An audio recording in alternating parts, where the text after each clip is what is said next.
কিভাবে কম টাকার বাজেট দিয়ে আপনারা 14টি কলম দিয়ে 3 রুমের অথবা 4 রুমের একতলা বাড়ির ডিজাইন করতে চান আমাদের এই বিল্ডিংটি লক্ষ্য করুন।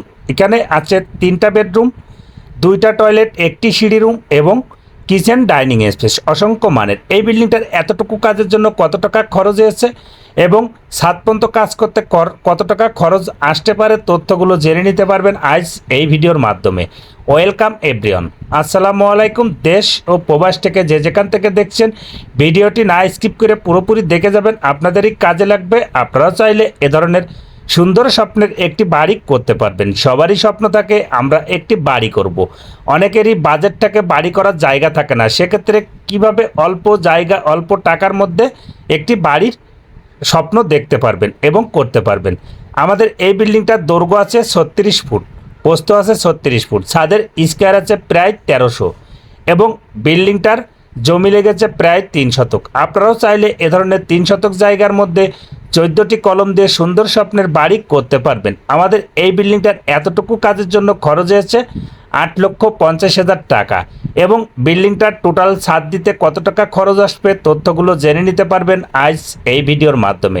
তার আগে যাওয়া যাক আমরা বিল্ডিংটার প্ল্যান এবং কিভাবে ড্রয়িং প্ল্যানটা করেছি সব তথ্য জেনে নিতে পারবেন। শেষ পর্যন্ত দেখলে আপনারা বাড়ির প্ল্যানটি ফলো করতে পারবেন। এবং এই বিল্ডিংটার এটা হচ্ছে সামনের সাইড, দুই পাশে 2টা বেডরুম, বেডরুমের সাথেই দিয়ে আছে বেলকুনি এবং সামনেই আছে 2টা গোল পিলার এবং গোল পিলার যেটা এটা হচ্ছে মেন গেট। বিল্ডিংটার মেন গেট দিয়ে ঢুকেই পাবেন আপনি বাম হাতে একটি বেডরুম এবং ডাইন হাতে পাবেন একটি সিঁড়ি রুম। সিঁড়ি রুমের সাথেই দেওয়া আছে একটি বেলকুনি, ভিতর দিয়ে যাতায়াত করতে পারবেন।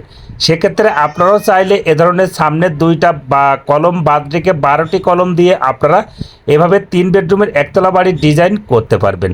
আমাদের এই বিল্ডিংটার এতটুকু কাজের জন্য কত কেজি রডের প্রয়োজন পড়েছে, কত ইট প্রয়োজন পড়েছে সব তথ্য জেনে নিতে পারবেন এই বিল্ডিংটার আজ এই ভিডিওর মাধ্যমে।